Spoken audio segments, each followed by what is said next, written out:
Hello, and welcome to The Brief Insight, your go to podcast for breaking down the latest trends, research, and policies shaping our world. Whether you're passionate about sustainability, global economics, or emerging innovations, this is where we simplify complex ideas to keep you informed and inspired. If you enjoy what you hear, don't forget to like this episode, subscribe to our channel, and share it with anyone looking for insights that matter. We're here every Monday and Friday, so hit that notification bell to stay updated. Your support helps us grow and continue bringing you sharp, relevant content that sparks conversation. Thank you for tuning into The Brief Insight. Now let's dive into today's topic. I want you to do something for me. If it's nearby, just go ahead and pull out your passport. Yeah, just literally go grab it and look at it. Right, just hold it. Because to most of us, that little booklet, it represents a few very fundamental, unchangeable things.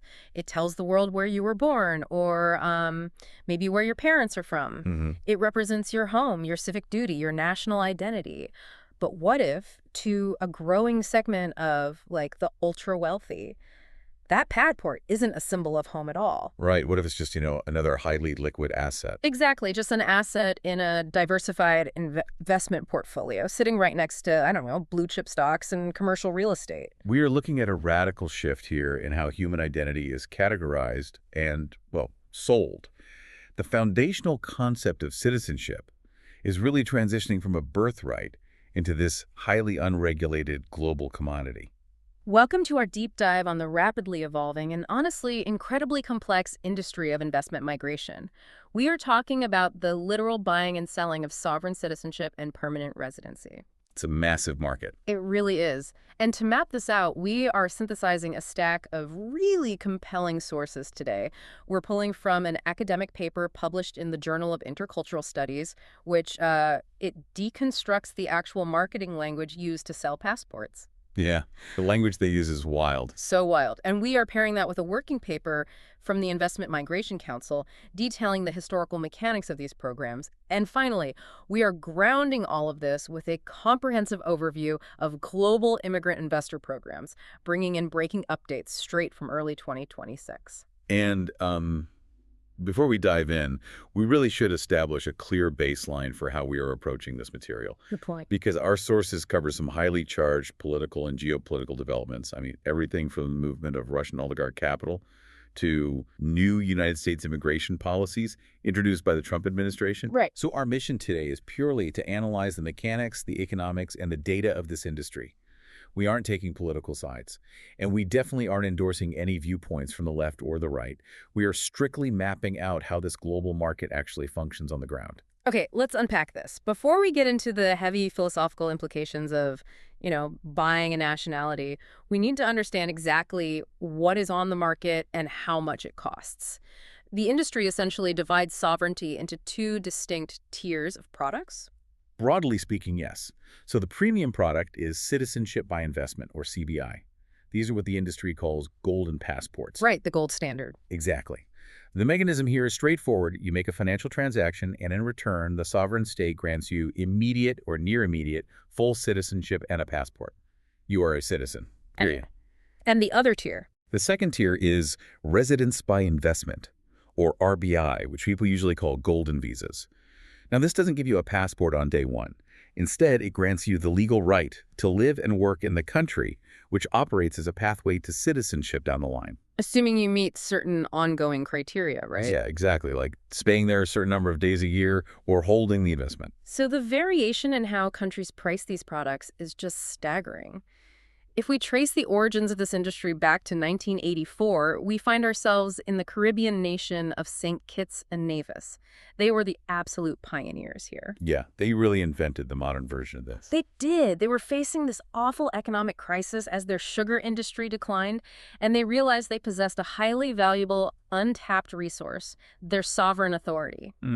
So today, the mechanics of their program require a prospective buyer to make a minimum $250,000 non-refundable contribution to the state's economic fund. Or, alternatively, you can invest at least $400,000 in approved local real estate, which theoretically builds up their domestic infrastructure. But the market has diversified significantly since 1984. Different states optimize for different consumer demands. Vanuatu, for instance, has engineered their program entirely around transactional speed. Right, the speed is crazy there. It really is. They launched their development support program in 2017, and for a $130,000 donation, a buyer can acquire full citizenship in as little as 1 month. 1 month. 1 month. The mechanism completely bypasses the traditional friction of immigration.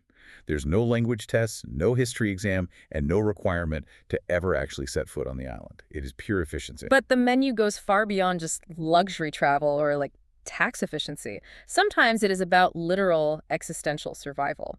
The most striking example from the 2026 data is Nauru. Oh yeah, the COP29 announcement. Exactly. At the COP29 climate conference, they unveiled the Nauru Economic and Climate Resilience Citizenship Program. They are selling passports for a minimum of $105,000. But the goal isn't just to pad a treasury, right? It is to fund the physical relocation of 90% of their population. Which is about 12,500 people. Yeah, 12,500 people moving to higher ground. They are utilizing the abstract legal fiction of citizenship to physically save their landmass from rising sea levels. It is profound modernization of the concept. They are monetizing their legal sovereignty to escape the physical reality of climate change. And when you contrast that with how massive superpowers handle investment migration, the difference in mechanics is fascinating. Take the United States, for example. The U.S. is so much more complicated. Oh, incredibly. Historically, the U.S. has relied on the EB-5 visa program. The EB-5 is highly complex. It requires an investment of between $900,000 and $1.8 million, usually funneled into infrastructure projects in high unemployment areas. And there's a job requirement too, right? Exactly. The critical mechanism of the EB-5 is that the investor must prove their capital is at risk and that it directly created at least 10 full-time American jobs. It is a slow, bureaucratic process designed to stimulate local economies. Which brings us to the recently introduced Trump Gold Card program, which operates on a fundamentally different philosophy from the EB-5. Very different. Instead of requiring the investor to navigate the complex job creation metrics and at-risk capital requirements of the EB-5, the Trump Gold Card streamlines the entire process. It offers prospective investors automatic eligibility for certain visas and a direct pathway to U.S. lawful permanent resident status for a flat $1 million lump sum fee. Just a flat fee. Right. That money is paid directly to the U.S. federal government. It removes the middlemen and the job creation contingencies, treating residency much more like a direct point-of-sale transaction. What's fascinating here is how this wide spectrum of programs reveals a shift in the underlying value of citizenship. Historically, legal frameworks define belonging through gestally, which is the right of the soil or, where you were born. Right. The other standard is just sanguineous, the right of blood, or who your parents are. But the investment migration industry operates on just pecuniae, citizenship by wealth. And in a just pecuniae model, the intrinsic qualities of the issuing country barely matter. That's the craziest part to me. Yeah, a billionaire isn't paying $130,000 to Vanuatu because they feel a sudden patriotic devotion to Vanuatuan culture. The value of that passport is determined almost entirely by external factors, specifically global mobility. The price tag is directly correlated to how many other countries that passport allows the holder to enter visa-free. I picture it like an ultra-elite country club. You don't necessarily care about the clubhouse itself, right? You are paying the initiation fee solely for the reciprocal agreements that let you play on 100 other golf courses around the world. That is a perfect analogy. But that creates a massive logistical challenge. If the value of the product is entirely detached from the actual country issuing it, how do you market that? I mean, you can't run a tourism ad about beautiful beaches if the buyer has zero intention of ever visiting. This brings us to a really insightful analysis by Joseph Comer in the Journal of Intercultural Studies. He examines this industry through the lens of what academics call discursive practice. Discursive practice. Essentially, this means looking at how the specific language and marketing strategies used by an industry don't just describe reality, but actively reshape it. And the central figures in this reshaping are the brokers. These are the specialized intermediary firms that handle the transactions between the high net worth individuals and the sovereign states. And these brokers are incredibly sophisticated. They aren't treating this like a bureaucratic immigration process at all. No, not at all. They are utilizing targeted luxury marketing to sell a highly abstract concept. The sources highlight that they pitch a borderless life world, they are selling sovereign selfhood, they actively re-articulate citizenship, completely stripping away the traditional notions of civic duty, paying taxes, or serving on a jury. All the boring stuff. Right, and replacing them with the language of pragmatic, enterprising freedom. They market the passport as the ultimate plan B. For the global elite, a second or third passport functions as a generic tool for what the academic paper terms neoliberal borderscaping. Let's break that term down because it's vital. Borderscaping in this context means treating international borders not as physical walls that restrict you, but as a menu of financial filters that you can navigate. You literally shop for the border that suits you best. Exactly the right way to think about it. It allows for regulatory arbitrage. That is a financial term for shopping around to find the legal jurisdiction with the most favorable rules, whether that means zero income tax, maximum financial privacy, or, frankly, protection from extradition, and then just buying into it. Wow. The academic paper captures this perfectly, stating that the commodified passport has become at once a vessel, a vault, and a safe harbor offshore. That phrasing is incredibly evocative. The passport is a vessel because it grants frictionless mobility across the globe. It is a vault because it allows you to park your wealth in a jurisdiction completely detached from your home country. And it is a safe harbor in case the political or economic situation in your home country suddenly collapses. It is the ultimate untraceable insurance policy. But, and this is a big but, this entire market relies on an economic anomaly. The sovereign state acts as both the sole manufacturer of the product and the sole market regulator. Which is wild when you think about it. Right. Only a country can print a passport, and only that same country sets the rules for who gets to buy it. It is an unprecedented monopoly, and it creates a profound structural conflict of interest. When the entity regulating the background checks is the exact same entity that profits immensely from approving the sale, the financial incentive to look the other way is massive. I have to pause and push back on this just to explore the implications. If I can hop online, wire funds through a broker, and buy a Plan B passport to use purely as an offshore vault, doesn't that completely degrade the meaning of the word citizen? It's a fair question. I mean, if belonging to a nation is just another luxury asset, no different than buying a super yacht or diversifying a stock portfolio, haven't we hollowed out the concept of a nation entirely? That tension is exactly what scholars are debating right now. One camp argues that commodifying citizenship strips away the profound social bonds and mutual obligations that make a society function, reducing identity to a purely financial transaction. Yeah, that makes sense. And the other side? The counter-argument is that citizenship has always been an arbitrary lottery of birth anyway. From that perspective, using market mechanics to allocate residency is simply a more honest, transparent way of handling global migration. I guess that's true. It's an accident of birth. Exactly. But practically speaking, the debate doesn't change the reality.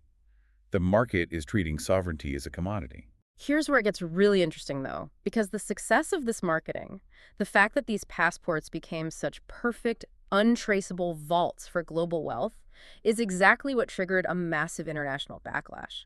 As we established, the product only works if the countries on the receiving end actually honor the passport. Right. And the major global powers are starting to aggressively reject the premise. The profit margins for the issuing states are immense, but the intergovernmental bodies that manage global finance are raising severe alarms. Organizations like the Financial Action Task Force, the FATF, and the OECD have severely criticized investment migration programs. The watchdogs. The watchdogs, yeah. They argue that by layering a new legal identity over an investor, golden passports inherently facilitate money laundering, widespread white-collar crime, and the evasion of international sanctions. And the geopolitical landscape acted as an accelerant for that criticism. The sources detail how the fallout from the 2022 Russian invasion of Ukraine hit this industry like an earthquake. Oh, absolutely. Golden passports were allegedly utilized by certain sanctioned individuals to effectively bypass international financial restrictions. I mean, think about it. If a bank freezes the assets of a Russian national, but that individual has legally purchased citizenship in a Caribbean nation, they can attempt to move their wealth under that new, unsanctioned identity. It's a huge loophole. Massive. There were massive scandals involving banks in Malta and Latvia where illicit funds were reportedly entering the European Union through these exact citizenship schemes. The European Union's reaction to this security vulnerability was swift and severe.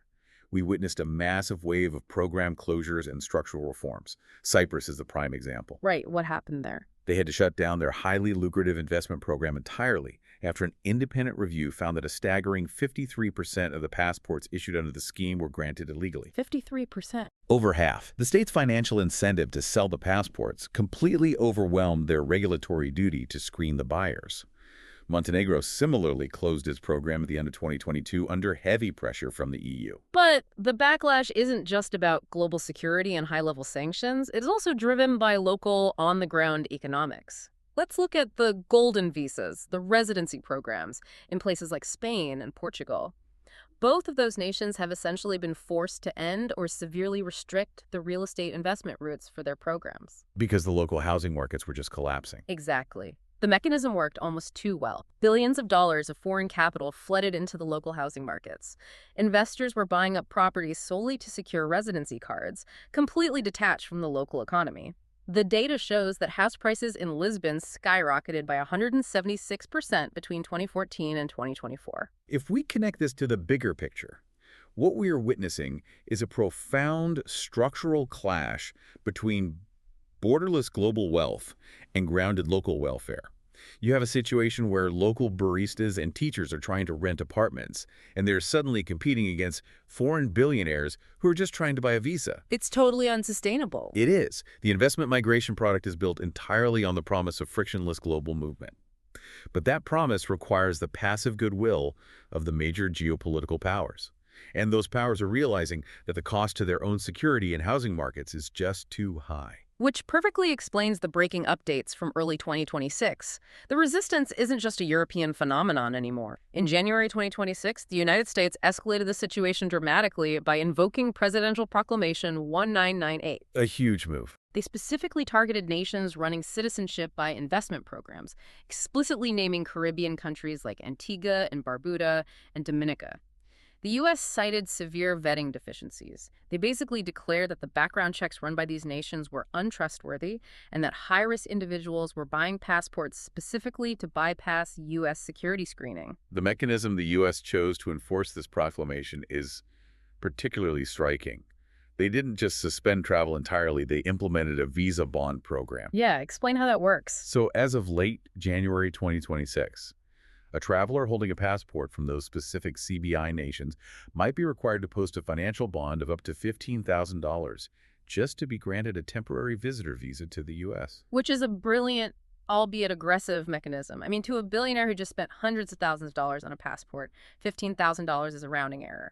But as a diplomatic maneuver, it is a massive slap in the face. It really is a statement. It operates as a financial deterrent and an insurance policy for the U.S. government against the perceived risk of that purchased identity.